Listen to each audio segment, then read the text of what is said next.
ಸ್ನೇಹಿತರೆ ನಮಸ್ತೆ. ನಾನು ಲಾಸ್ಟ್ ವೀಕು ಒಂದು ವಿಡಿಯೋ ಹಾಕಿದ್ದೆ. ಅದೇನೆಂದರೆ ಈ ಅಗಸೆ ಗಿಡಗಳ ಬಗ್ಗೆ, ಅಡಿಕೆ ಗಿಡಕ್ಕೆ ಹೇಗೆ ನೆರಳಾಗುತ್ತೆ ಏನು ಅಂತ ಹಾಕಿದ್ದೆ.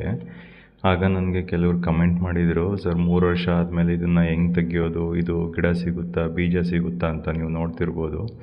ನಾವು 2 ಅಡಿಕೆ ಗಿಡದ ಸಾಲುಗಳ ಮಧ್ಯೆ ಒಂದು ಎಕ್ಸ್ಟ್ರಾ ಅಗಸೆ ಗಿಡಗಳನ್ನ ಹಾಕಿದ್ವಿ. ಈಗ ಅದನ್ನು ತೆಗಿಬೇಕು ಅಂತೇಳಿ ನಾನು ಲಾಸ್ಟ್ ವಿಡಿಯೋದಲ್ಲಿ ಹೇಳಿದ್ದೆ. ನೀವು ನೋಡ್ತಾ ಇರ್ಬೋದು, ಇದು ರೋಟ್ ಹೊಡಿತಾ ಇದ್ದೀವಿ. ಇದು ಕಡ್ಡಿ ತುಂಬ ಸ್ಮೂತ್ ಇರೋದ್ರಿಂದ ರೋಟ್ ಹೊಡೆದ್ರೆ ಸಾಕು, ನೋಡಿ ಪುಡಿ ಆಗ್ತಾ ಇದೆ ಕಡ್ಡಿಗಳೆಲ್ಲ. ಈ ಥರ ಪುಡಿ ಆಗುತ್ತೆ. ಇದೇನು ತುಂಬ ಗಟ್ಟಿ ಇರೋದಿಲ್ಲ, ಸ್ಮೂತಾಗಿರುತ್ತೆ, ತುಂಬ ಈಸಿಯಾಗಿ ತೆಗಿಬೋದು. ನೋಡಿ ರೋಟ್ರೆಲ್ಲ ಹೊಡೆದಿದ್ದಾದ್ಮೇಲೆ ಮಧ್ಯದಲ್ಲಿದ್ದಂಥ ಕಡ್ಡಿಗಳೆಲ್ಲ ಪುಡಿಯಾಗಿ ಈ ಥರ ಆಗಿದೆ. ಇದು ಗೊಬ್ಬರ ಆಗುತ್ತೆ. ಇದು ನೋಡಿ, ಇಲ್ಲಿ ಕಾಣ್ತಾ ಇರೋದು ನಮ್ಮ ತೆಂಗಿನ ಗಿಡದಲ್ಲಿರ್ತಕ್ಕಂಥ ಅಗಸೆ ಗಿಡಗಳು. ಇವನ್ನ ಹಾಕಿ ಆಲ್ರೆಡಿ 3 ವರ್ಷ ಆಗಿತ್ತು. ಅದಕ್ಕೆ ಇವಾಗ ಅವನ್ನು ಕೂಡ ತೆಗೆದಿದ್ದೀವಿ. ನೋಡ್ಬೋದು, ಇದು ಎಲ್ಲ ರೋಟ್ ಹೊಡೆದಿದ್ದೀವಿ. ಕಡ್ಡಿಗಳೆಲ್ಲ ಎಷ್ಟು ನೀಟಾಗಿ ಪುಡಿಯಾಗಿದೆ ಅಂತ ನೋಡಿ ಎಲ್ಲ.